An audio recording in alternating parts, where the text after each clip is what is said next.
We talk to the legends of the creative and entertainment industries.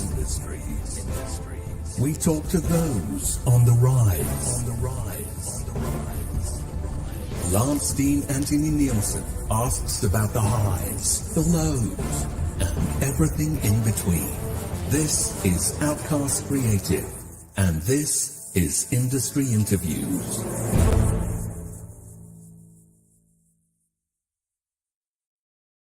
Can you believe it's only the first week of January and this is already industry interview number 2, which brings our total up to 47. And I've just booked another one today and we've got 2 more next week. So we'll be hitting the big 50 by the end of next week, which is fantastic considering this all started in July of 2022. We've also just hit over 3,000 subscribers, so the channel is expanding rapidly. So I just want to thank everybody who subscribed in 2023. Your support really means a lot to me. It's been great, and especially also the people I've collaborated with on other channels. So all fantastic stuff. Now, tonight I've got a great guest. As you know, one of the main aims of the channel is to support up and coming creatives, people more at the beginning of their journey, as well as interviewing those wise old owls who are more at the other end of their profession, like Dennis McGuire, who was on yesterday. What a fantastic interview that was. But we like to do everything we can at the Outcast Creative to promote the work of up and coming individuals. And we've got one such person who's just done their first feature film. They've done a few shorts as well. They're already working on their second feature film. That's Natalie Kennedy. But before I bring her on, I've got my guest co-host who's been on the channel with me before, who for some reason has decided to dress up as a sports commentator this evening with a crackling mic. They're off. Your mic is crackling. Like, don't move. Oh, well. I'll take the mic off. I can still use this without the mic line. It'll sound like I'm on the phone a bit, but might be a bit better if I do that then. I would not use the mic. Sounds like a machine gun going off every 2 seconds, and it'll be very distracting. So that was Luke. But we both watched the feature film. Natalie was kind enough to send us a link, and we both watched her new feature film, Blank, which we're going to talk about in a little bit. And the main image that you've seen up on the screen for this interview is a still from that film. Now, I have to say, for a first-time feature film, I think the film is absolutely cracking. And if this was my first feature, I'd be extremely proud of it. So without any further ado, let's bring in one of the main creative people behind the film, Natalie Kennedy. Here she is. Thank you very much for giving up your early part of your Thursday evening for us. And we'll get on to Blank in just a little bit. I mean, it's fair to say that you're a relatively new filmmaker, and Blank's your first feature film. But before I ask you how it all started and why you decided to become an indie filmmaker and tread down that road of challenges, which I'm still on myself, and what great fun it is, I'm going to ask you a few quick fire questions about your own flavor of stuff that you like at the movies. Can you remember or tell us the first film you ever saw at the cinema on the big screen as a kid? Oh God, I can't remember the first one I saw because I think I was very little when I started watching movies. But one of the films that really stood out to me, there's 2 actually, was Twister and Jurassic Park. Right, yeah, I can see really why. In my early sort of film memories. Yeah, they were both big epic films of the early 90s, and Jurassic Park was definitely the Star Wars of its decade.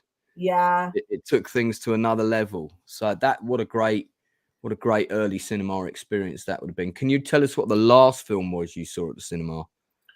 God, Oppenheimer, perhaps Barbie.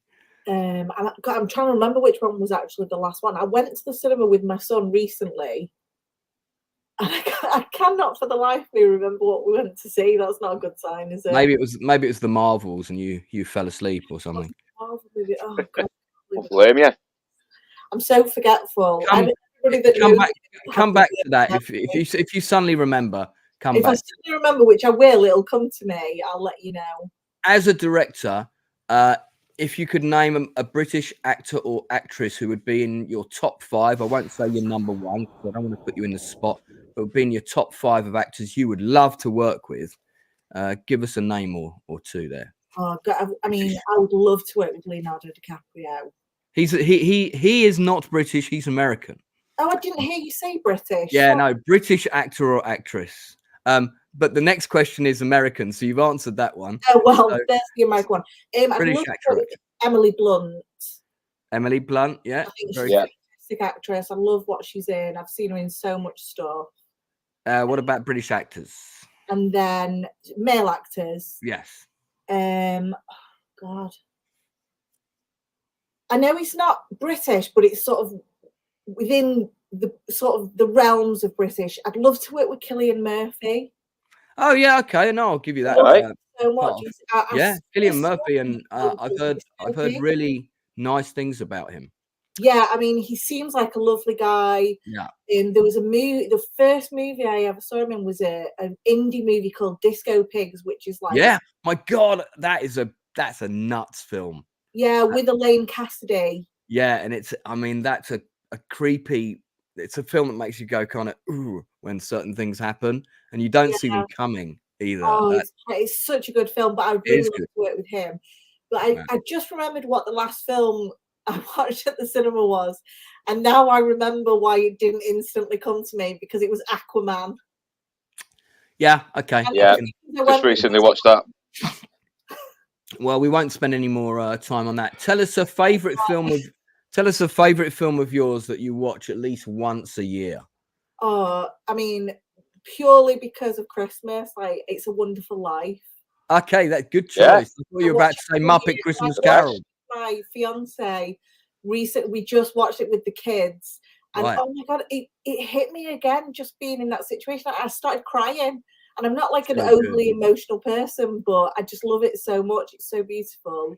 It's a really, really good film. I mean, weirdly, I picked up an anniversary DVD of it some time ago, and or Blu-ray, whatever it was, and I said to my then partner, hey, have you ever seen Wonderful Life? And she hadn't. And I said, well, let's put it on. And she noticed that I'd never noticed it before. There was a colorized version of it on the same set. And she was like, oh, can we watch it in color, please? And I just couldn't picture it as a film in color, but we did. We watched it in color, but I have to say it was better in black and white because it was lit for black and white. So, would you have a film that you would consider to be a guilty pleasure? Maybe something that isn't considered by critics to be one of the greatest films ever made, but you love watching it. Well, I mean, there's one that I absolutely love, and I watch it literally over and over and over again. And I think it's got like a cult following. It's With Nil and I. Oh, well, we just did. That is a genuinely good film. Yeah, we just did a show. I know it's not like a guilty pleasure, but it's just I love watching it so much. I watch it all the time.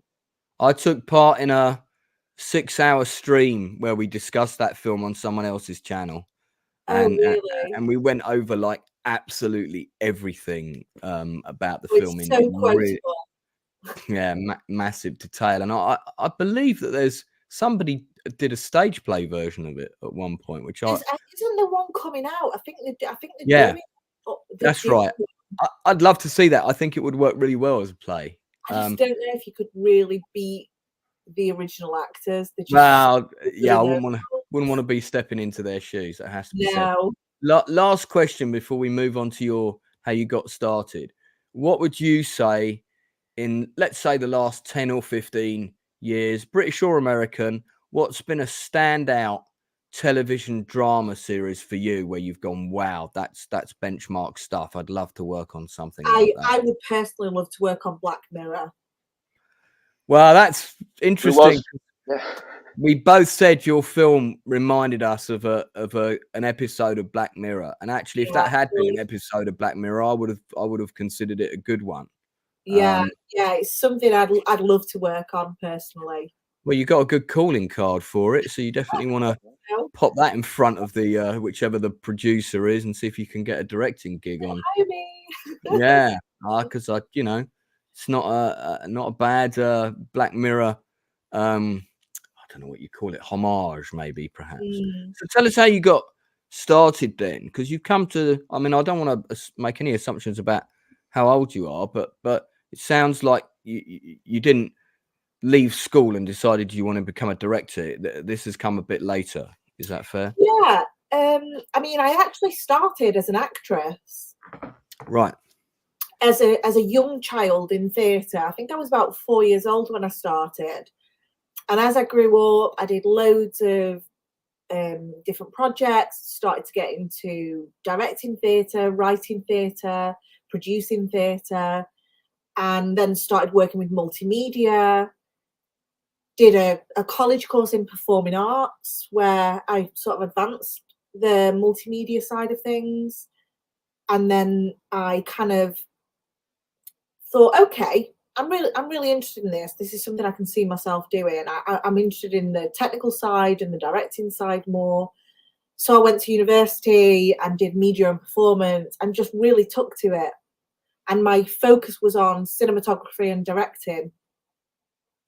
And from then I kind of got into shorts and worked on other people's feature films. And now, because you did a bit of DOPing, director of photography. I did a few sort of low budget features, some short films. I shot a lot of my own early stuff because it's just, to get a film off the ground, a lot of the time it's favors.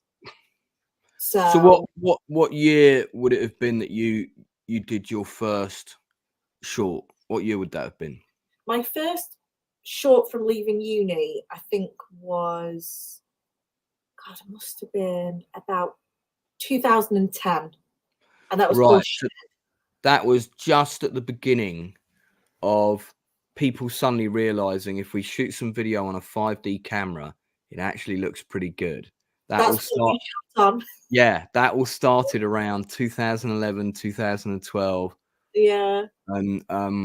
And then of course the first Black Magics and the first Reds that were affordable came out, and then by 2013, 2014 the sort of indie filmmaking scene in the UK, it exploded. And I think a lot of us kind of turned up to the same events, and you'd see a lot of us at the London Screenwriters Festival and that kind of thing. I don't know if you ever went there, so when you did your first short with you at the directing helm, what was your process in terms of let's talk about the script first. Would you write the scripts yourself, or would you team up with a writer? So for Shed, I teamed up with a writer. There was a script that he already had. It was Peter Skillen that wrote it. Right. And he had got this script and wanted to collaborate with me and my partner at the time, who's actually my son's father. So we sort of made films together at the time. And he sort of created this role for him. And I worked on the script and developed the script to be sort of, something that fit my kind of aesthetic and the way I wanted to do things. And I was actually pregnant with my son at the time. I was about 5 months pregnant with my son, Rain. So it was sort of a challenge getting around and getting things done. And I thought, okay, I've got a limited time to do this. So we did it. We did quite a quick turnaround on it, basically. And that was my first professional short. So that was 8 minutes in length. How many days was that filming? 2 days. 2 days. What was the size of your crew? Oh, it was small. 6 people, 10 people? I think we actually wasn't minuscule. I mean, maybe about 10 people. Right. So I'm guessing you were director and DOP on it? On that one, we actually had a different DOP. Okay, so there was you, the DOP, a first AD, First presumably. AD, Peter Skillen, the writer, the actors. There was 2 main actors, and we had some kind of like homemade video footage with other crew character in. Other crew-wise, Crew-wise, a runner, a makeup artist. We had a makeup artist because it was quite intricate makeup. There was like fake tattoos and scarring. Yeah. Oh God. And a photographer. And was that?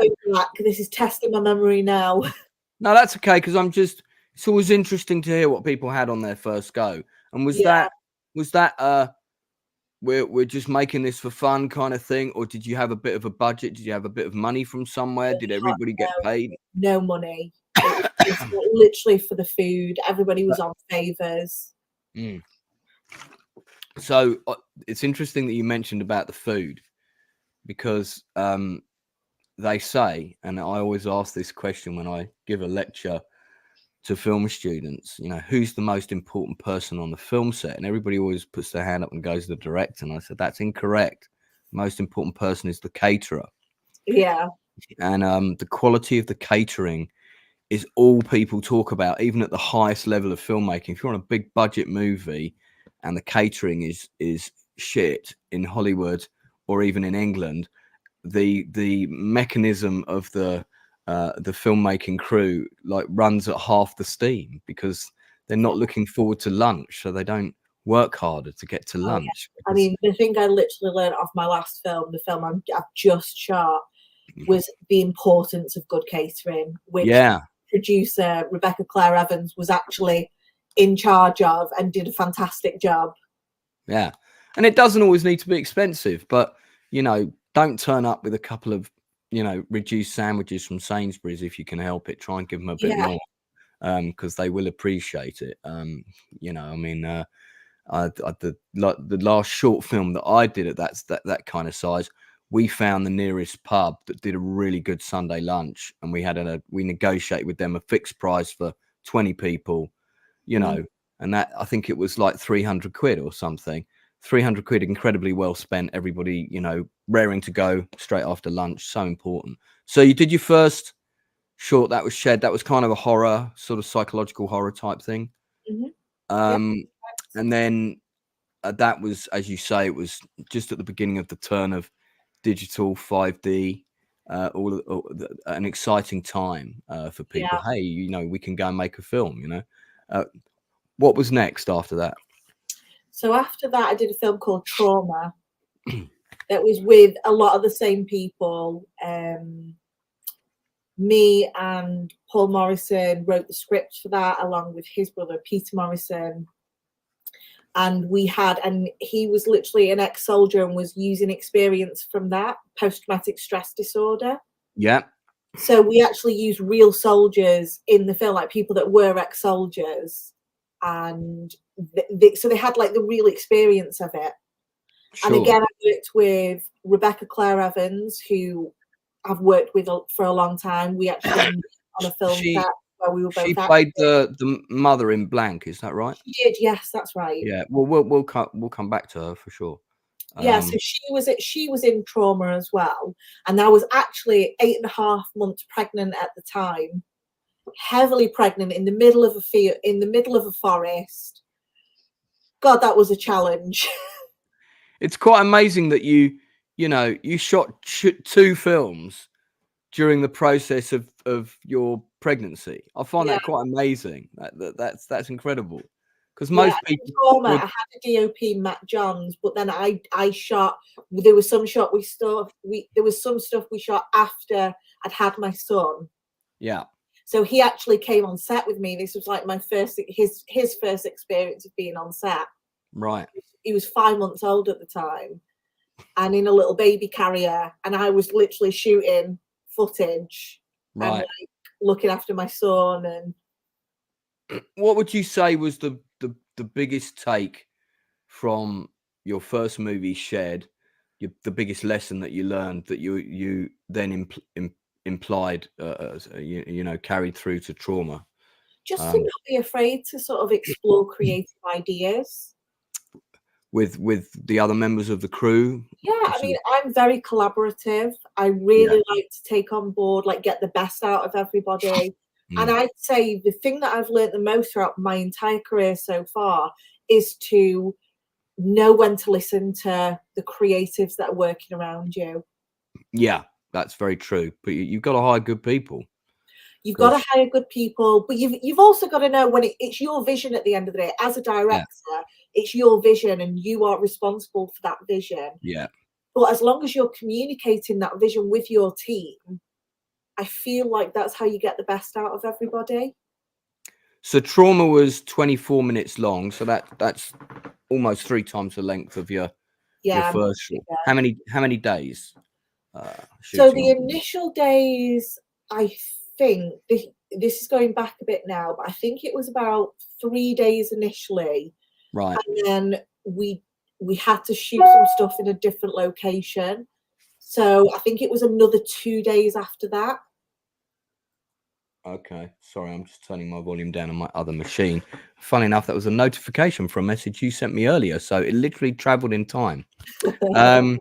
So I mean, so that was the first time that you worked with the actress we just mentioned, I believe. Did you the first film you said it was, you know, favors and whatnot? Was there a step up with Trauma in terms of budget, or was it just favors again? And where did you go to find the actors for the film? You said you had real soldiers, but yeah, well, we had a little bit more money. We didn't have a lot. Again, I think a lot of it was just sort of getting people in for favors, and we didn't really have a big budget on it. Right.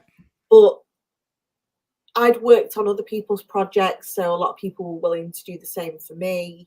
Yeah, it's that exchange of favors, isn't it? Exchange of favors, yeah. So, you know, I'll help me. You know, we're gonna help each other out, basically. Yeah, that's really important, because a lot of people need to understand at the beginning, the very beginning, that's how it works. And you've got to be prepared to help other people out as well, and not just take all the time. Absolutely, yeah. It's all, and I think that's been the case throughout my career. I've always tried to at least help get people other jobs. If they're working on mine for a lower budget, then I'd say, well, I'll try and pass you on to other projects that I know, or I'll come and do, like, because I'm a photographer as well, so I'll do like stills photography. Sure. Yeah, it's good to have multiple skills. Yeah. So when you premiered Trauma, did you hire out a cinema, have a screening, this kind of thing? It's actually screened at a local Manchester event that's been running for years, and it's Kino Films, run by John Kino. And yeah, I think I've heard of that. Yeah, it's a popular event. You know, there's like he's done like monthly screenings where he would screen a few films each month, and then he'd have a festival running every year as well. Right. And did you have to pay money to enter that or anything? Or not that I remember. I think it was just you submitted your films and then you'd pay for tickets to come. Like you'd get 2 free tickets, but you'd bring people and they'd pay for entry. How was the film received? Very well received. Really well received. I loved the feedback that I got from it, and I actually. That's when I think that's the first film that Lyndon Baldock, who's the exec producer on my last 2 films, saw of mine, and he was really impressed by it at the time, and said, "Oh, you know, I'd like to see what you do in the future." So that was you. So now you did a couple of shorts, and you started building up your professional circle, your professional clan. Absolutely, yeah. As it were. Next was a short called Doris. Great name, very popular in the 1940s. Actually named after my grandma. You know what? I knew it had to be something like that. I was about to say. I mean, my grandma was called Agatha. What was your grandma called, Northern? I had 2 grandmas, one called Claire and one called Kathy. Yeah. See, these are all very old school names. Mine Doris was the grandma that this film was based on, and Margaret was my other grandma, and Mavis was my step grandma. So the premise of this film, which sounds quite personal, Doris lives alone after the death of her husband Frank, but always looks forward to a visit from her beloved son Ray. So I suppose, and I lost both my parents 2009, 2010, and my father spent his last years in a home, and I would go down there, and he was quite far from me. It was a 2-hour journey there, 2-hour back. I would go down there and see him probably twice a month, but I wanted to go like every week, and I would take him out. I'd get him out of the home. And the last trip was the night before he died. So I imagine there's some of this in there. Is that fair? I mean, I haven't seen the movie, but it was really based on my grandma and her. It was a different story. I didn't have a granddad called Frank, and it was a made up story, but based on kind of her older age and she felt a bit lonely at times. So how did you cast Libby Wattis, who played the grandmother in the film? I reached out on Facebook actually to cast it, and she just looked perfect. Was that sort of through an actors group or something like that? Do you know what? It's so long ago, I can't remember. I think I just did a call out at the time, and she responded, and because older actors on Facebook, and a lot of actors. I know a lot of actors, a lot of film. Getting older actors like 60 plus, 65 plus is hard because they're usually working because they're in demand because there's not loads of them. And to find one that's prepared to sort of commit to doing a short film for, some travel money and maybe 50 quid a day or whatever it might be. A little bit more money on Doris. So you're able to. Crew. I wrote it, obviously directed it, I shot it, and I literally had like maybe three people on set. Right. So it's a very tight crew. Very tight, yeah. And how many days filming on that? 1 day. Oh, really? So just a really like fast turnaround. Yeah. That's the thing. As I've sort of moved on in my career, I'm quite efficient the way I shoot. I know what I want, so I don't spend a lot of time getting things that are superfluous to what I need to do. Yeah, I mean, I could have, my first feature film, I made so many mistakes that wouldn't, could have been, if I had a first AD who knew what they were doing, they would have said, we don't need to shoot this here. We can film this up the road from your house. You know, we're going to save 8 hours on travel and this, and, so yeah, you need, sometimes you need somebody as well to sort of say to you, hey, how about we do it like this? Yeah. It's always good to have that person around if you can.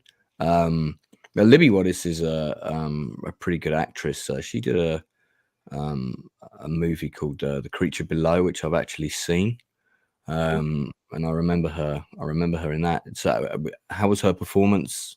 How was the film? Yeah, how was the film? Very professional. Really brought the character to life. And obviously, this was written by me, based on someone I knew. Sure. And she nailed it. Did you? I'm guessing. I mean, I haven't seen the piece, but I'm guessing it's, 1 or 2 locations, talking heads. Yeah. You had 1 day's filming, but did you do rehearsals with the actors at all? My kind of process is like Zoom. Well, it wasn't Zoom at the time. It was, maybe Skype or something. Yeah. But we just kind of have conversations about the character and go through the lines and do like an online table read kind of thing. Exactly. Yeah. I didn't do a physical in-person rehearsal. But that, I mean, if it's a 4 or 5 page script, that can be more than sufficient as long as everybody feels confident that they know where they're at with their character and that sort of thing. And I mean, now we've seen things completely sort of revolutionized with COVID.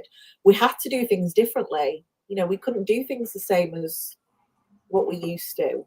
Well, the first round of castings now is all online and self-tapes. Yeah, completely. You very rarely, maybe for some big West End shows, they still do it, but you very rarely have cattle cattle call auditions anymore, just for the kind of the big musicals and stuff. So that's changed, and that also requires a completely different skill set, and also a slightly different skill set for acting as well, because you really got to know how to use the camera, and you need to know when to just use a bit of distance to lean in on a line for emphasis and things like that. And the smallest move is really huge. So it's changed the industry in lots of little small but very, very crucial ways. So after Doris, you did one episode as a DOP on Legends of Old. That was sort of some sort of mini series. Do you want to tell us about that? Yeah, that never really took off. It was something that I actually directed the episode as well, right? And just decided that it didn't fit with my aesthetic and the things that I wanted to be producing. So we didn't end up pursuing that any further. So that was a project that effectively became abandoned. Yeah. It was edited, and we never really did anything with it.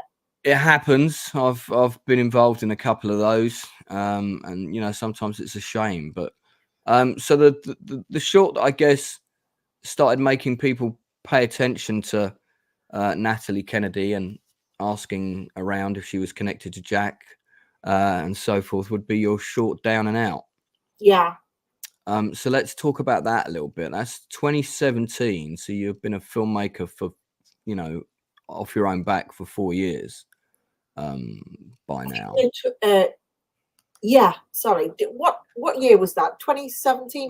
2017. And yes, it was about 7 years by then, because I'd done Shed First, which was a professional short.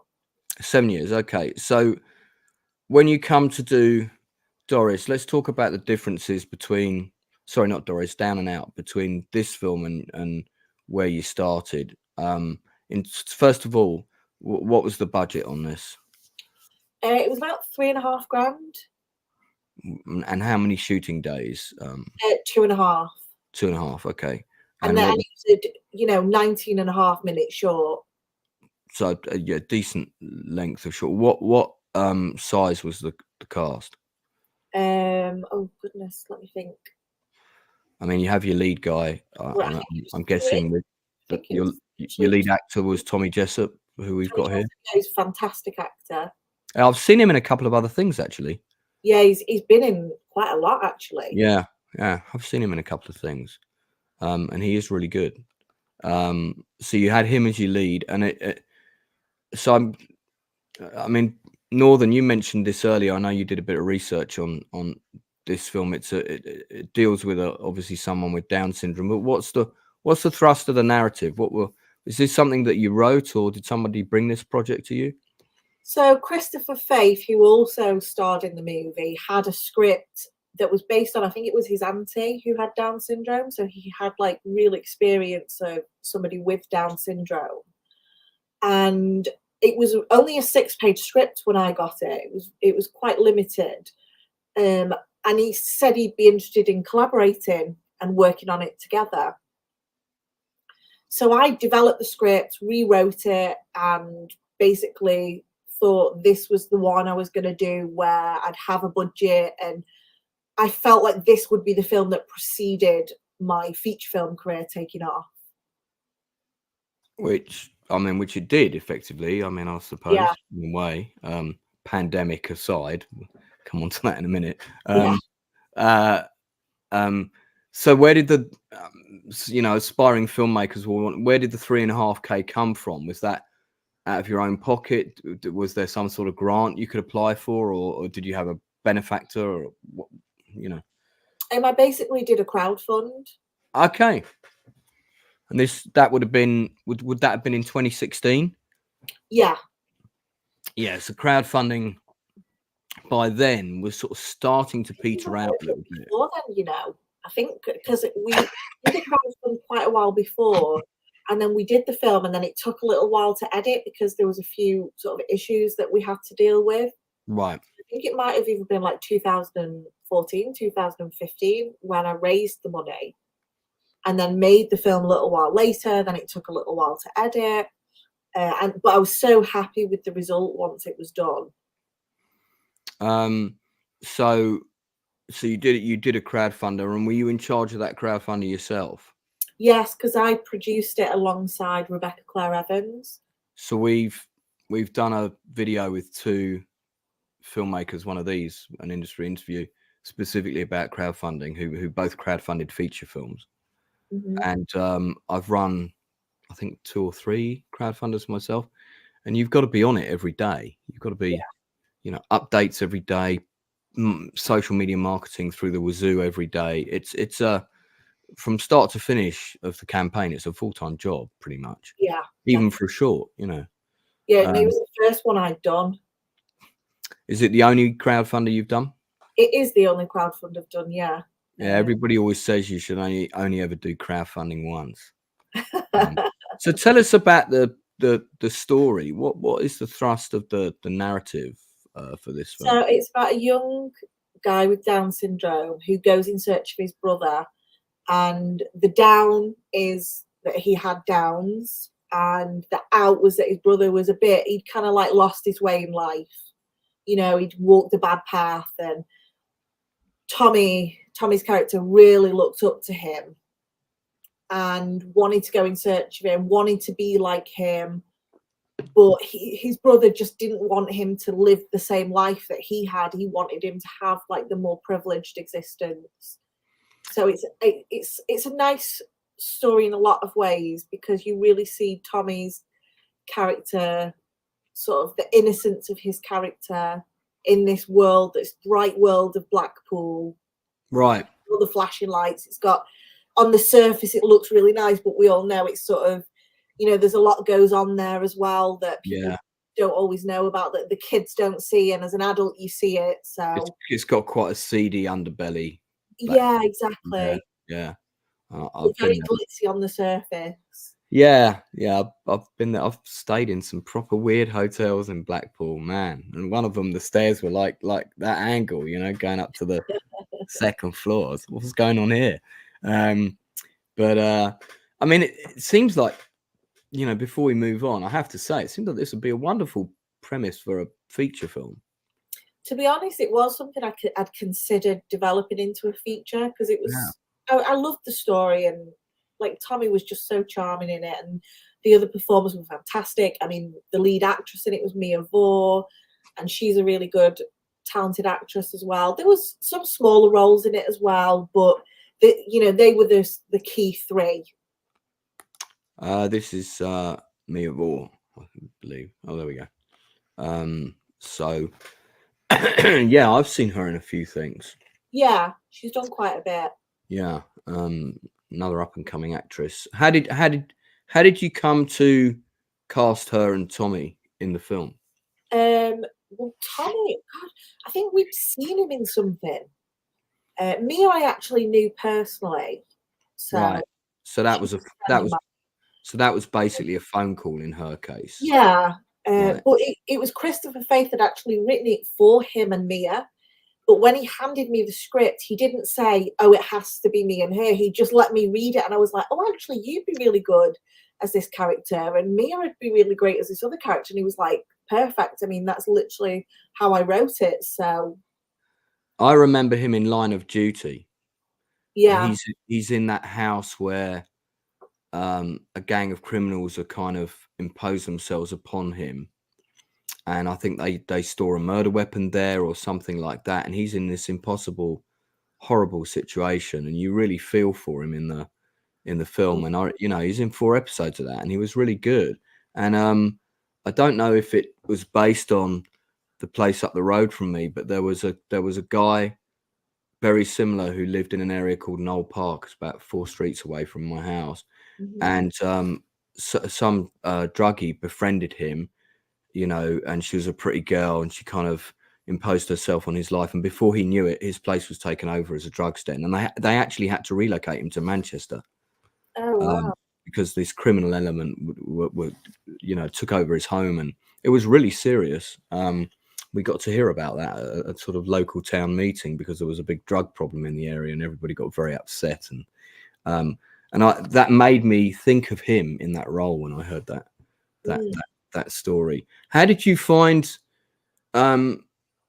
I mean, in terms of rehearsals, was this just a few Zoom readings and stuff, or was there some stuff done in person? We literally, I'd had rehearsals with Chris and Mia, but with Tommy, he had the script and I had a chat with him, and then he came and just did it, and he was so professional that he just absolutely nailed the character. Right. So I'd work through the scenes, rehearse on set, and then we'd just shoot. Yeah, it's good. I mean, it's great to see. He's already got 17 credits. So, you know, I'll be very interested to see more of his work, and you'll definitely have to send me a link to that film. So where did you premiere that? Was that another film festival? We premiered that at home in Manchester. So you hired a cinema, had a screening? Did a screening, and then it did a festival run all over. It did a festival run. Tommy actually won a few Best Actor awards. The film won a few awards for the film itself, and it just did really well.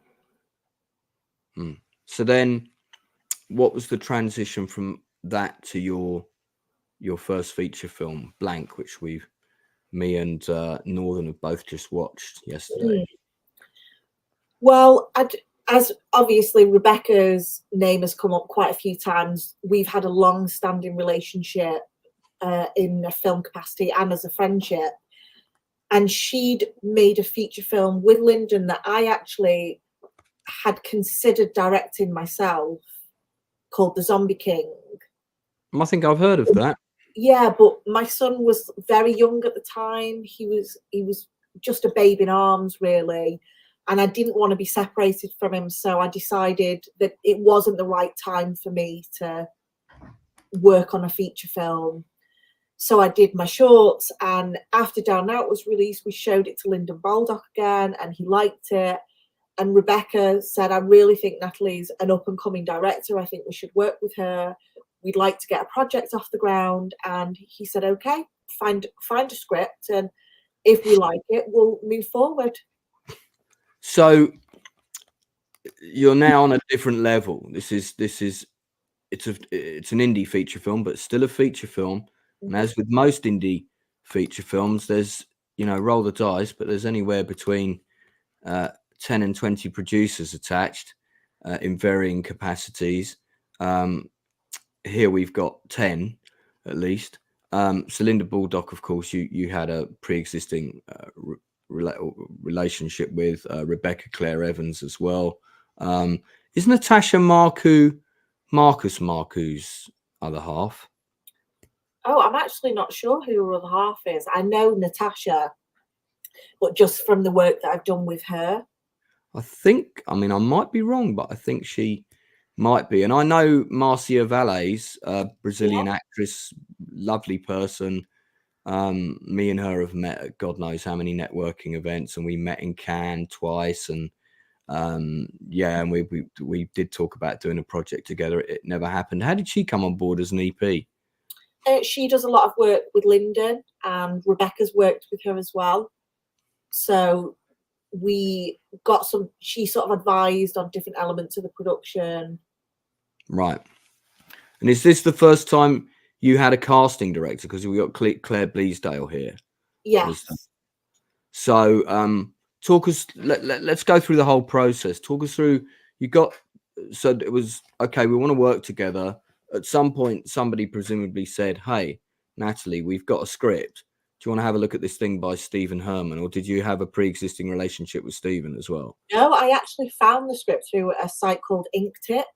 Yeah, I know the one. Okay. Yeah, so I had an idea in my head of what I wanted to do. And it kind of, we had another script that we were going to do, and it just didn't quite feel right to me. It didn't feel like the direction I wanted to go. So we went and had a meeting, myself and Rebecca, with Lyndon, and she was happy to go ahead at the time, but she felt the same way I did, where she was a little bit unsure. But she said, look, if you're not sure, let's not do it. Let's go with your gut instinct. But you need to find another script, because we're literally ready to go ahead with this production now. Can I just ask what genre was the script that you ultimately? It was also sci-fi. I specifically wanted to do a sci-fi. Okay, yeah, I call this kind of a dystopian sort of sci-fi borderline horror, I guess, is my take on Blank. Cool. So you got the script from, presumably then people reached out to Stephen, or you reached out to Stephen through that. Yeah, we reached out to Stephen. I read the script. We'd had a meeting at Pinewood Studios, and we were driving back, and I literally found the log line for the script on our way back, uninked it, and I said to Rebecca, I was like, "This really feels like the one." Right. She said, "You can't possibly. No, you need to read the script." So I read the script. 2 pages in, I was like, "This is it. I'm telling you, this is it." She was like, "Good, just get to the end, God damn it." And I was like, right, okay. So I read the whole thing and I was like, 100%, we've got it. This is the one. You've got to read it. So, yeah, I mean, I liked Blank. I thought, again, for a first feature film, I think it's a very solid feature film. I mean, like any film, it's not perfect, but I think I was completely engrossed. I was not bored. I think when it flashed back to the past, I became less engaged. Because I kept thinking, oh, what's happening now? And I'd find it a bit discombobulating as a viewer, but that all paid off in the end. So, yeah, I really enjoyed it. And, I get sent a lot of films to watch, and sometimes you watch them and it's when's this going to finish? But I was completely like, it was a scenario as a writer I could see myself being in. And I was thinking, how's this woman going to get out of this, And then I also started thinking of all the possible endings that there might be if I'd written this script, because they always go through your head. So I really enjoyed it. I think it's a great movie. And both Luke and I, we sort of called it a good episode of Black Mirror. Now Luke had some questions for you about the film. Do you want to throw some in there? Yeah, because I kind of sort of saw a little bit of misery in there, because we kind of got an author who's in a life or death situation unless that author completes the book. Was that kind of an influence on you as well? Oh, it was absolutely an influence. I mean, one of the taglines that we had for it early on in our pitch deck was "Misery meets Ex Machina." Yeah, Ex Machina's a good one as well. That's a great summary of the film. Yeah. And what kind of budget did the producers manage to pull together for you on this? Oh God, I'm not even sure what it's ballpark. IMDb. What we have. I don't know. I haven't got IMDb Pro, but which will probably be on there. But I mean, are we talking $500,000? I think it was less than that. Less than that. So maybe it was shoestring budget. Right. Okay. So probably around more the $100,000 kind of mark. I mean, I'm literally not sure exactly how much it was. I think it was a little more than that. Right. But as I say, shoestring, and I don't handle the figures kind of with the film. It was just, we made it work, and it worked out great. And I think the movie looks a lot more than what we had to shoot it on. I think we did a good job with the budget. Yeah, I think it doesn't look cheap. No, it doesn't. And it doesn't feel like a lot of people's first features, including my own, do feel like a student film. I mean, James Oldham did a fantastic job with the cinematography. Yeah, I was literally going to mention James, because I think one of the reasons it looked so good, I mean, first, myself and Rebecca did a lot of work scrabbling around trying to do deals, and Rebecca's really good at like making deals with people. That's something that she's super efficient at. Right. But James and his camera work and the effort that he put into it, I think really elevated the film. Yeah, I absolutely. And we worked very well together with like coming up with shots and trying to make it seem a bit more interesting, having sort of quirky shots within the film that we both sort of worked together to come up with, developing ideas, making sure it looked great. And then, I mean, just to cover a couple of other things. So we talked about casting earlier. So first time you had a casting director, this is essentially not including the flashback stuff. It's essentially a three-hander. Okay, you've got your protagonist, who's the writer, who's suffering from writer's block. She goes to this tailored retreat. I don't want to get into spoilers for anyone who hasn't seen the film. You should watch it for yourself, especially if you like Black Mirror, Twilight Zone, that kind of thing. But she has a PA who's basically an android, state-of-the-art android, to assist her and also serve her meals and do the kind of the mundane things, basically to allow her to write. And of course, as most writers, she finds absolutely every excuse not to write during her stay, which I found was hilarious. And then you have an interactive AI who's your third character. So I guess my first question is, how many actors did you see for those three roles via your casting director? You know, how many self-tapes? I mean, we saw a lot. We did see a lot. We met with a lot of actors. And in all honesty, it was quite a challenge to get somebody to come on board, with it being my first feature film, to get somebody that had worked in the industry and had experience, you know, was just quite challenging. Sure.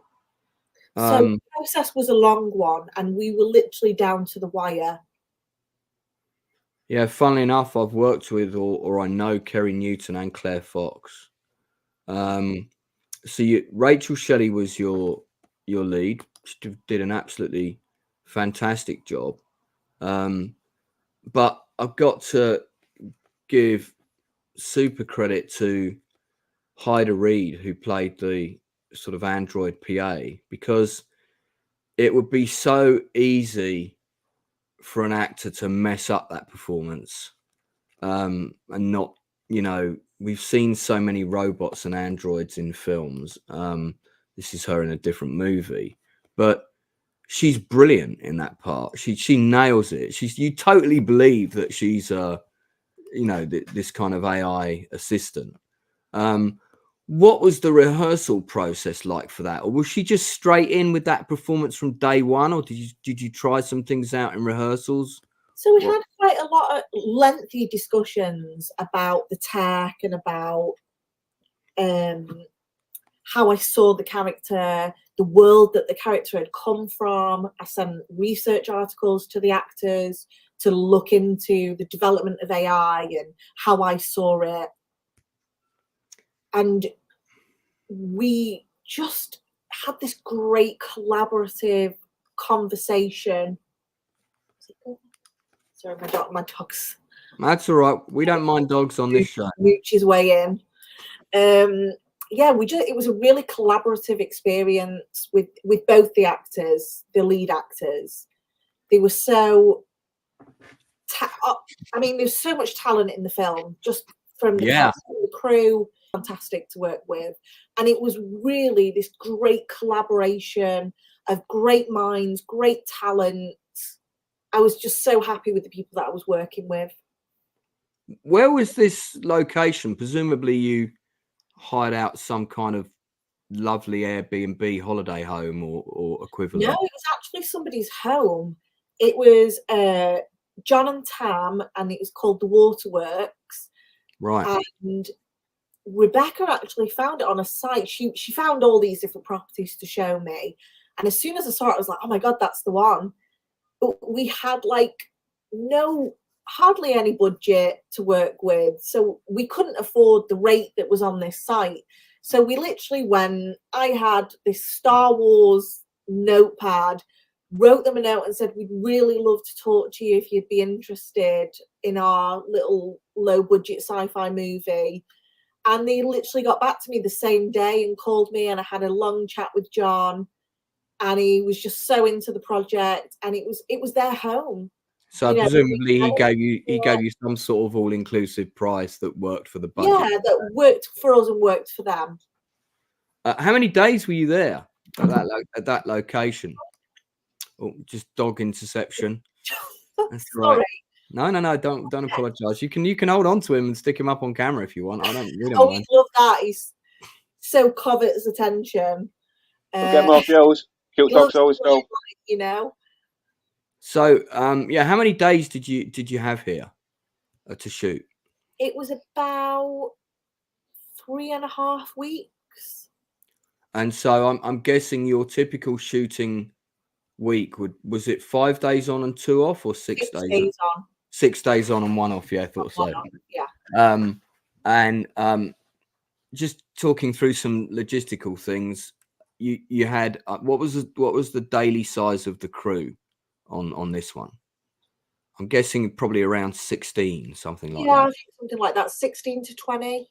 And was everybody put up in a local sort of cheap hotel? Well, we actually hired an accommodation. Right. That was fairly local. It wasn't incredibly local because we were quite a big, for us, we were quite a big crew. And we needed to find somewhere where we could all stay together. Right, yeah. So we stayed, I can't remember the name of the accommodation now, but it was a lovely place, lovely little sort of cottages, all in this one location. And everybody was put up there, and there was a little bit of a daily commute to the location. Sure. But it's good when you do that, because it keeps everybody together. If people are sort of like going home, and if you keep everybody near to the location or away from home, and you're effectively an army until you're done. Yeah, I think it just makes for a better cohesion. And it's a really family unit that develops, and it feels like your second family. Yeah. What was the biggest challenge during the shooting of Blank? If you had to mention one, can you remember a day or a specific thing where you, this isn't working out how we planned? We just had such tight time scale, and I think the budget was tight. I think what Rebecca did with it was really impressive. Yeah. But it wasn't a lot. It was, like I say, shoestring budget. So there was always the challenges of, like, we only had, like, there was this scene that I'd envisioned in my head, and I'd literally written it into the script. And it was where time was passing. And Stephen had originally written it where it was a time passing sequence, but it didn't quite fit what I wanted to do. And then I had this idea of doing a scene that was like the days. It was like all one sequence, but days passing in this one long shot. Right. So it was running over time, because obviously, like, it was long takes. It had to be perfect. It was all Steadicam. And the line producer, Mike Ogden, was just saying, "Oh, you running out of time on this. You got to wrap it up." And I said, "No, we have to get this. This has to be perfect. I will make up the time tomorrow." And we did. And it was like, we shot like 8 pages in one day. Right. Just so we could get this one long take of the sequence done. How many setups would that have been on that day with the 8 pages? Oh God, you're asking a big question there. It was a lot. Probably about, I'm guessing about 20, 25 or 30 probably. Oh God, it was so many. We had multiple scenes we had to shoot, multiple setups within those scenes. One scene we just shot where it's one long take. So we just moved through the scene, and it was like, I think we did like 8 takes of it just to make sure it was perfect. Sure. It was just like, we don't have time. Let's be creative. Let's just do this in a one take wonder. Yeah. It's always fun seeing foreign interpretations of film posters of your movie, isn't it? They suddenly pop up all over the place, and you've not seen them before, and you're like, hang on, don't remember our poster looking like that. So let's just talk through the typical day, because I think it'd be interesting for actors and other filmmakers to hear this. This is a £100,000, £200,000 movie, give or take. Crew of 16, predominantly one location. You had a couple of scenes outside, but predominantly one location. Mm-hmm. Your typical start day, let's say if it's not a complex makeup day, because you had some complex makeup days, what would be your call time? What time are you setting your alarm to get up to be on set? I was getting up about 5 a.m. at the time. I thought you were going to say 4, to be honest. No, it was about 5 a.m. But we were finishing late. We were sort of having meetings every evening about how the day had gone, what was coming up the next day. So I was getting up about 5. So that's on set for Earlier. 6, start shooting at 7. Start shooting about 7 because we'd Yeah. have to get the actors in makeup. Yeah. Sometimes it would be later because the makeup took quite a while. Rita's Sure. look especially was very, had to be perfect. Took a long time to do. But you can be shooting something else while she's being made up, presumably, with the other actors. Yeah, I mean, we did some stuff with Rachel's character Claire. So then you're shooting through the day, calling lunch at typical lunch at 1, probably 12-1, and then wrapping a typical day 6-7 o'clock. Yeah, around that. What was the latest that you went? I don't think we ever ran over on this one. Well, it's good to keep it tight if you can, because the cast and crew always appreciate it. So I don't know about you, but on the first couple of days on a shoot, it's usually all right by day 3 or 4, but the first couple of days, I find getting to sleep so difficult. Yeah, I do.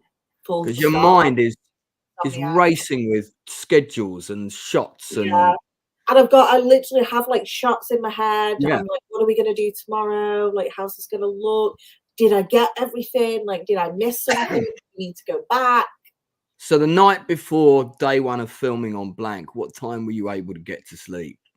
I don't know if I really slept particularly well. Yeah, that's what I thought.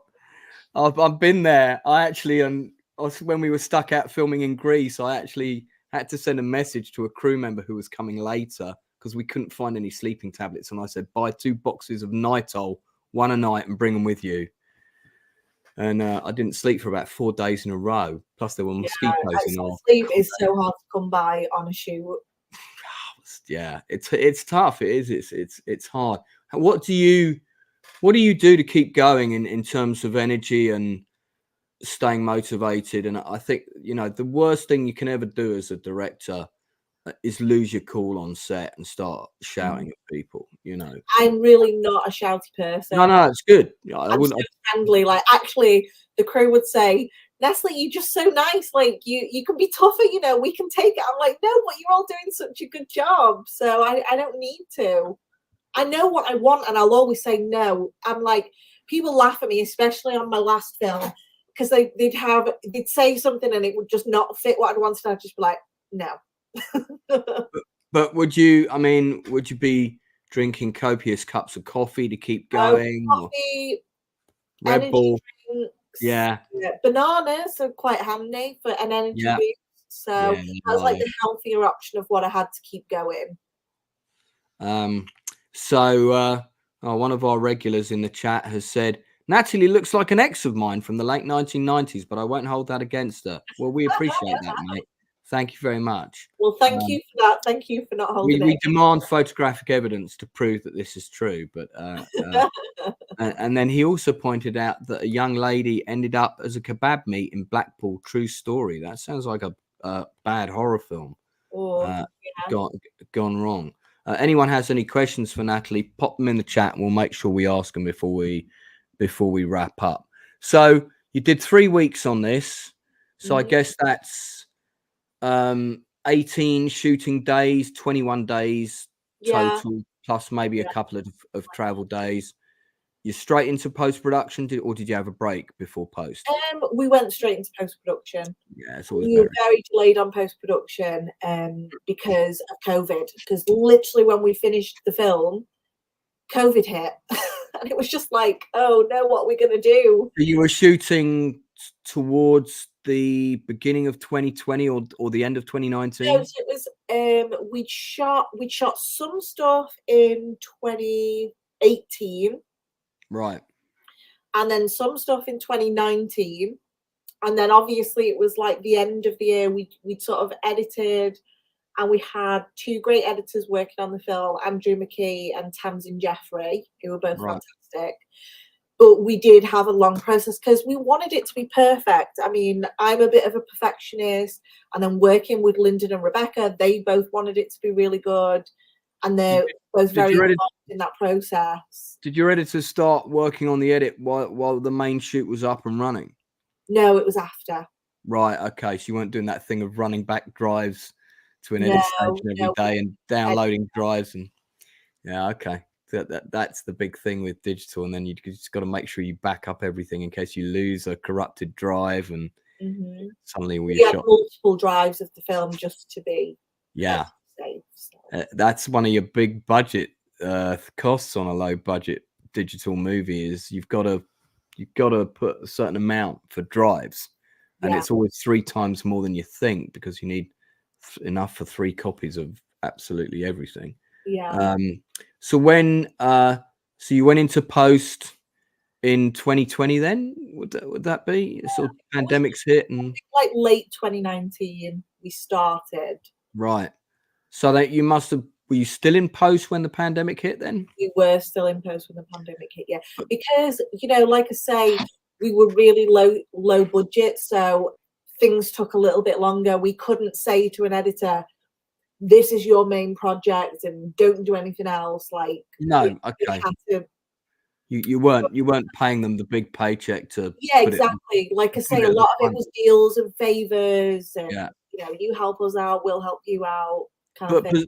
But presumably in the pandemic, that must have worked in your favor a little bit because there wasn't a lot of work coming in. A lot of people had a lot of downtime, so that must have given them some time to. That helped us. So, going back to the shoot itself, the actor who played the hologram, great, Wayne Brady. Yeah, he did a great job. Wayne Brady, that's right. Wayne Brady, yeah. Was he actually ever there with? No, he wasn't. No. You know the answer to this already, Luke. I saw an interview with the actress who plays Claire. Yeah, he wasn't in the room, but I'll give him credit though. Even though he's playing this hologram that's just programming, he still manages to bring a bit of charm to his scenes.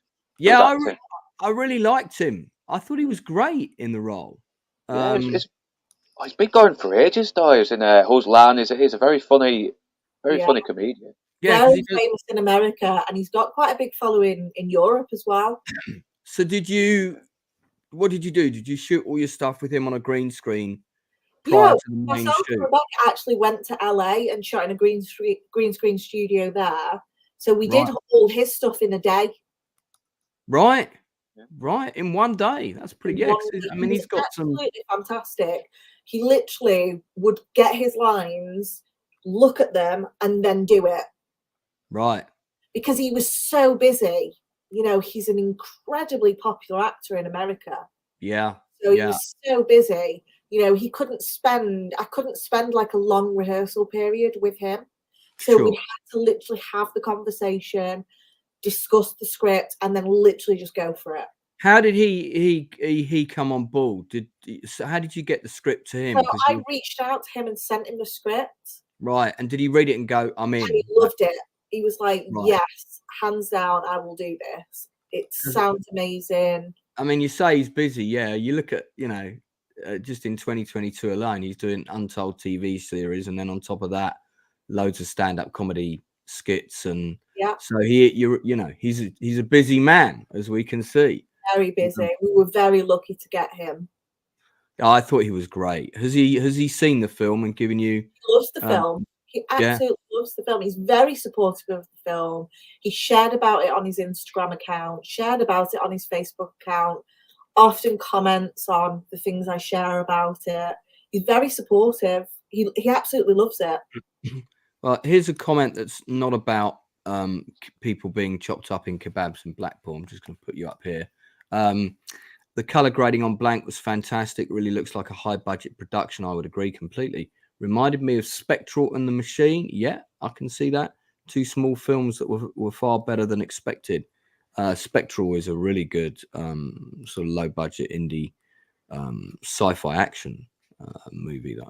Really good. Tom Majeski was the colorist on Blank, and he's a real talent. What was your brief to him? Actually, it was James that worked a lot on the color palette initially. I'd had a discussion with James about how I wanted it to feel. I felt like the old story, I wanted to have more of a filmic feel to it. And then I wanted the modern stuff to be a lot more glossy. Color was a really important aspect of it, especially with the symbolism of like the red and the blue and the red dress of Rita. I really wanted that to part. So I sort of discussed what I wanted with James, and then he developed the color palette of the film with Tom. Because the film felt like all quite warm and inviting at the beginning, and then that environment got colder and colder as it went on. Yeah, I did pick up on that, which I thought was very clever. That's what I liked about the location, because it looks very high modern and high tech, but at the same time there's this disturbing lifelessness to it as well, which makes the atmosphere even more unsettling. Yeah, was extremely clever use of the and location. the mixture of like the claustrophobic of the old story with the open spaces of the modern story. Yeah. So before we move on and talk about where people can see it, I just want to sort of talk about obviously the makeup team were fantastic, and we should give them a shout out. The makeup on the film, just generally was great. I can't tell whether this is makeup or whether this is CGI in this shot. It's a mixture. Yeah, that's what I thought. I figured it was probably a mix. It was Treehouse Digital that did the visual effects. Yeah, and the visual effects in the film are great. They're not bombastic or over the top. But yeah, I mean, it's one of the things about the film that was was very convincing. Just the hologram of Wayne. It looks and feels right. It feels very believable, and I think to sell the audience on the narrative, that's really important to get that right.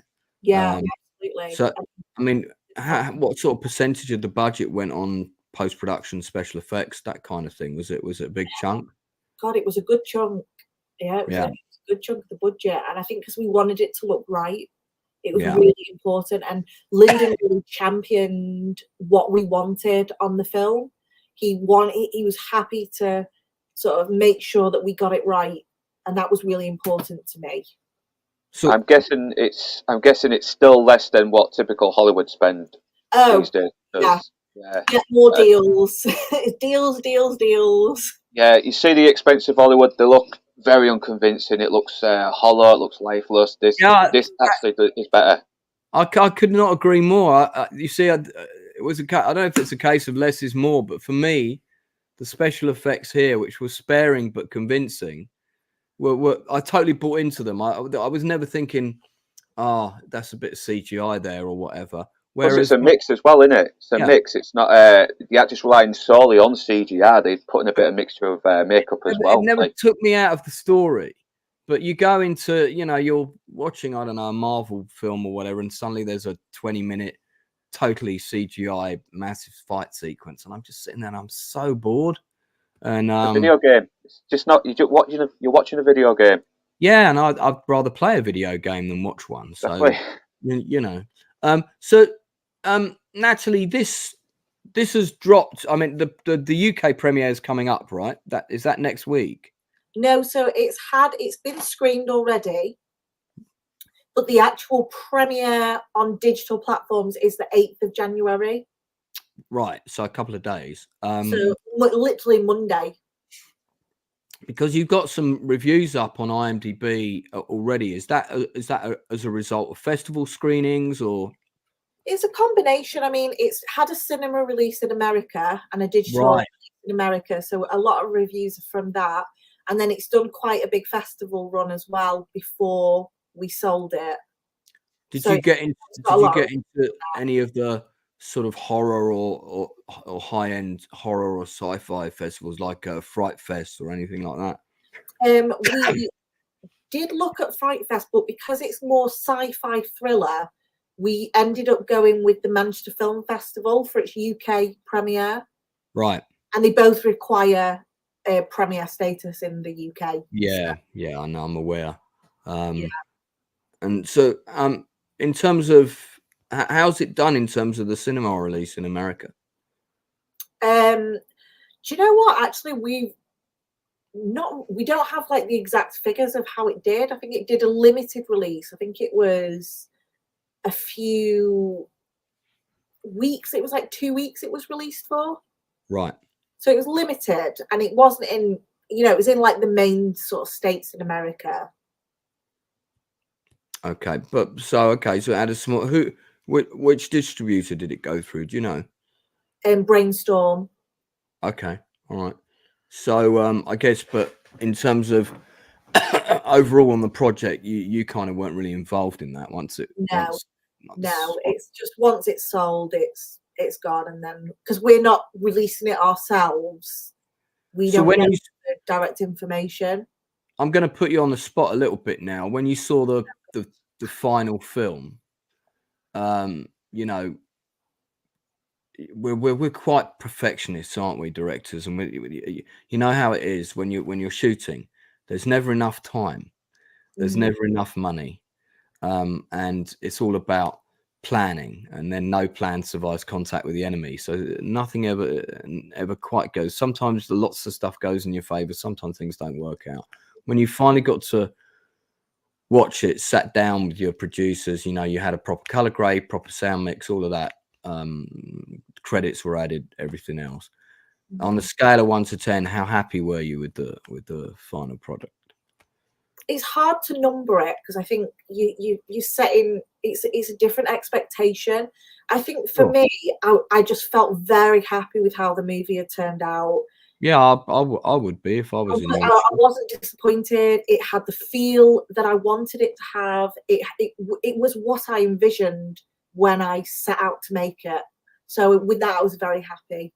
What was your biggest takeaway from your first feature film experience?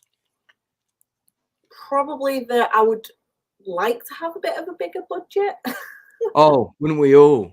And what was the? I tell you what, that was really great about not having loads of money to play with. It was the fact that you had to get creative. Yeah, that's always a benefit, actually. Yeah, you couldn't rely on the money to get you out of problems. You had to come up with it yourself.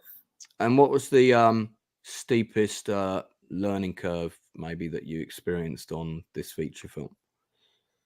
That's a tough one because I think it really all relates back to just, needing a little bit more budget, to make the film that you want. So I don't really feel like there was anything that was really bad on this. I feel like it was difficult and it was challenging because of the time constraints, the budget constraints. We had to be really so down to the wire on all the things we shot. It was a very tight schedule. And I just think that I feel immensely proud of what we all achieved. I can't say that there was anything that was negative. I think you absolutely should be. Before we wrap up, I'll let Luke ask the final couple of questions. Okay. If there's anything, well, you watched the film, but is there anything in the film that you would change a little bit? Where you're thinking maybe that could have gone a little longer, or maybe I could have cut that down a little bit? I think you can always do that. There's always something you think, we'd had that shot in instead of that shot. Or what if we'd had, like there was a lovely line at the end where, I can't even say it because it will totally spoil me. I can't say it, but there was a lovely line at the end that ended up getting cut that I kind of sometimes think maybe I would have liked that to stay in. Yeah, do you think it might have emphasised the relationship between Claire and Rita? Yeah, I know I don't want to spoil the ending, but it seemed like she had a little bit of affection for her despite the trauma she's put her through. I think she has an interesting relationship with both the AI characters. There's an affection and a mistrust for both. Yeah, I do like how there was a little bit of ambiguity to Rita, like when she was reading the book and she's asking her what happened. It's like, is she just doing what she's programmed to do, or is there a genuine curiosity in there somewhere? It's really interesting that you asked that question, actually, because the way I envision the character is that there is a humanity there. There's a level of understanding of humanity. Well, I interpreted it that she evolved during the course of absolutely. Maybe. I discussed with the actor, with Hader, when we were discussing it. I was like, each day she is learning. She's developing. So you're It kind of goes. Sorry, no, go ahead. I'll finish this. It kind of goes back to Terminator 2, where he is learning to be human, but like he can learn how to, but he can't fully grasp the concepts. Like, I know now why you cry, but it's something I could never do. That kind of idea. Absolutely, yeah, and that is definitely an influence on the film. So where can people see this? You said it's dropping on digital platforms on the 8th of January. Where can people watch so it? it's going to be out Monday the 8th of January. It'll be on Amazon Prime, Right, Google Play, iTunes, Rakuten, Sky Store, Virgin, and YouTube. fantastic. Any physical copies? Not that I'm aware of. Not released on that date. I don't know if that's something we might do further down the line. Aren't you Yeah, hoping? 'cause it might help. Aren't you hoping to have a Blu-ray of it on your shelf one day? Oh, I'd love a Blu-ray of it on my shelf. That'd be so lovely. Physical might help media, as well. physical media. You want it, because when the rise of the machines happens, that's the only way you're going to get to watch it. Got to have that physical. Got to have that physical media.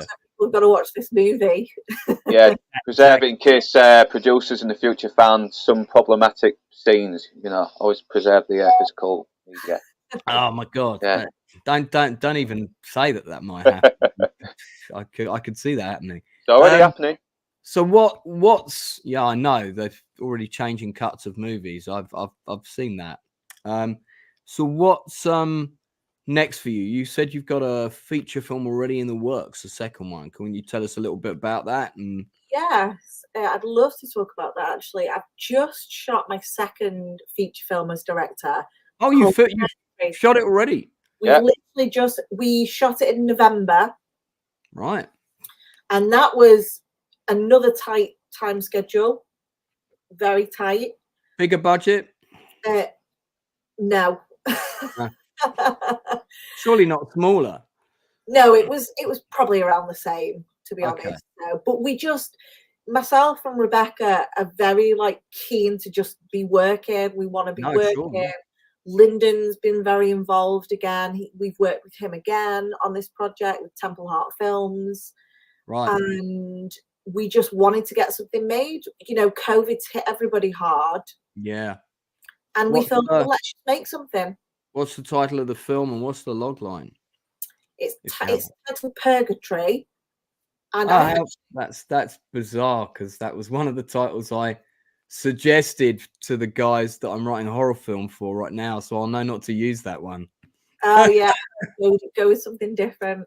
Okay, so it's about a young paraplegic woman that's hunted down by a serial killer. Wow. Oh, so kind of she kind of has to keep going through this cycle. So it's very interesting. It's got a big twist at the end, which I'm obviously not going to say here. Manhunter meets Groundhog Day. Yes, it's it's got a bit of Happy Death Day vibes as well. Right. That's funny, yeah, because the one I'm writing on, I'm under contract not to say anything, but it's it's about people trapped in something like that, and they're paying for a crime that they committed, but they're reliving it as the victims. So they're reliving the damage that they inflicted upon somebody, and it's going to be a pretty. It's funny you mentioned Manhunter. I literally just watched that for the first time the other day with my fiance. Right. Yeah, look, Dave Savage is saying he remembers me saying I might use that as the title, Purgatory. Not anymore. I actually think Repent is another title I'm looking at, I think. So I think we might call it Repent. That concept has actually been used before. I mean, there's an episode in Preacher where we found people that are actually in hell and they're forced to live one of the worst days ever. I love that series. It's such a good series. The graphic novel is way better. Yeah. I read it. It's pretty gruesome. Yeah. I just think the graphic novel gets the humor a lot. The humor's there much more strongly, but so okay, so it's already shot in post-production now, presumably. Literally just waiting on the first assembly edit. Right. Well, perhaps we can get you back on to talk about that when there's a screening we can have a look at. And, Absolutely. Yeah, I'd love to talk about it with you. and are you going to have a UK premiere for this one again? Is it Manchester again, perhaps? Or yeah, I mean, you know, we'll see. I mean, this is a horror film, so maybe Fright Fest this time could be the one. yeah, you know, Fright Fest, Grimfest, something along those lines. Yeah. You know, both great festivals. So we'd probably look into that. I love the guy that runs Fright Fest, and I was at the very first one. Oh, amazing! Yeah, I've not been to every year since, but I did at one point for the first like 3-4 years. I was buying that 75 quid ticket that would just like you'd get you into all the movies, you know. By the end of 6 days, you'd be a bit like horrored out. You thought, Yeah. how many more decapitations can I see, you know? But yeah, Fright. Okay, and so what? I mean, so what's you must be planning a third one, I assume, already. I've got a couple, myself and Rebecca, working with Lyndon again. I've actually got a couple of features in development at the moment. Right. So horrors, we've got a drama, even a Christmas movie. Right. Interesting. Okay. So just to go a little bit. Lots happening already. Yeah, you know, we wanted to get something off the ground, which is why we really pushed to get Purgatory done. And we've got other scripts that we're hoping are going to work at a bigger budget that we're in development with. Are there any interesting actors in Purgatory that you can mention? Well, Elena Allison is the lead in it, and she's literally just starred in a film called Punch. And that premiered at Fright Fest. So she's really one to watch out for. Extremely talented actress. I think she's one to watch out for. And then we have Thomas Grant playing the lead antagonist, and he's absolutely fantastic as well. Another up and coming talent. He's done a lot of theatre. He actually played Harry Potter's son. Right. I've seen Elena Allison. I think she did a short that a friend of mine worked on. Oh, amazing. And I remember them saying to me, "Look out for this actress. She's going to be big." She is. Definitely. Yeah, great face. Yeah, great face for horror films too. I have to say, you know, it's got that kind of like piercing. You don't know what's behind these eyes, but it's not good for you kind of look. I think, yeah, I'll look forward to seeing that then. Fantastic. Well, before we say goodnight, I just want to thank people for coming on. Thank the people in the chat. Is there anything else you want to plug or promote before we wrap up? No, I mean, just really excited about Blank's release. Really hope people like it. I'm very proud of the movie. I'm very happy with how it turned out. And it's really exciting to be working on a new feature as well. Sure. So I'm just happy with how things are going. Well, we look forward to having you back to talk to us about that when it comes out, Purgatory, later this year, hopefully. And thank you so much for coming on. It's been great having you on, and I love supporting up and coming filmmakers, and especially people that are doing it completely via the independent route with very small budgets and this kind of thing. That is completely what this channel's about. So it's been great having you on. Thanks for having me. No, not at all. So guys, thanks very much for tuning in. We have just hit 3,000 subscribers. I have got 2 interviews next week, one with the founder and organizer of the Buff British Urban Film Festival, Emmanuel Asogaway. I'm sure you've heard of Buff. It's one of the best film festivals in the country, and they've been going quite a while. Really looking forward to chatting with him and hearing about how that all got started.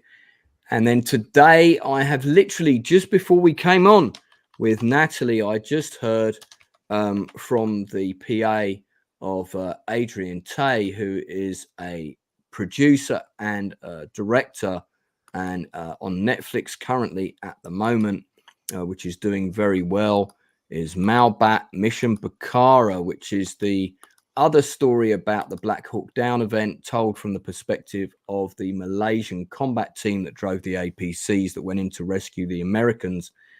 So this is the non-American side of the story of the Mogadishu battle. And Adrian Tay, who is the director and one of the producers on the film, he is coming in to talk to me about it at the ungodly hour of 8 o'clock in the morning on the 15th of January because of the time difference in Malaysia. So I'm going to have to get up very late for that one to come and talk to Adrian, but I'm sure that it will be worth it. So that's just one of the things we've got coming up. We're doing a special show on Shogun, both the original series with Richard Chamberlain. Natalie, you're probably too young to remember that. And we're also going to do an in-depth review of the new series by Disney. Also, I am doing a special program on the South Korean 2015 film, one of the most successful crowdfunded films of all time, The Northern Limit Line, which was written and directed by trying to make sure I get his name right. It's K Soon Ho, I think. I spoke to him before many moons ago about how impressed I was with the film. I first heard about the film at the Cannes Film Festival when it was being marketed. It's a true story about a skirmish that took place between North and South Korea at sea. A number of people were killed. It's an extremely moving movie. They raised the final £3 million of the £6 million budget to complete the film with a crowdfunding campaign, which was supported by the South Korean football team, a number of whom put in substantial amounts of money. So it never fails to surprise me how filmmakers get their films funded. It's extremely good movie.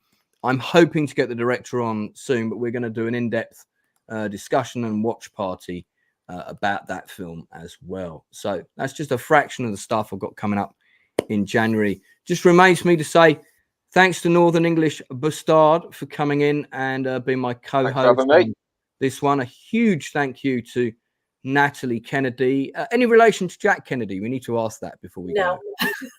Didn't think so. Okay. Save that best question for last. Bet you've never been asked that before, have you? Never. Never, no. I'm glad I was the first. But it's been great having you on. Thanks so much for telling us about your journey, your creative journey, and really look forward to seeing what you're going to do next. And we'll be there to support you when you do. So don't forget to like and subscribe, everybody. And remember what I always say. Don't forget to give the people that you care about a phone call and tell them that you love them.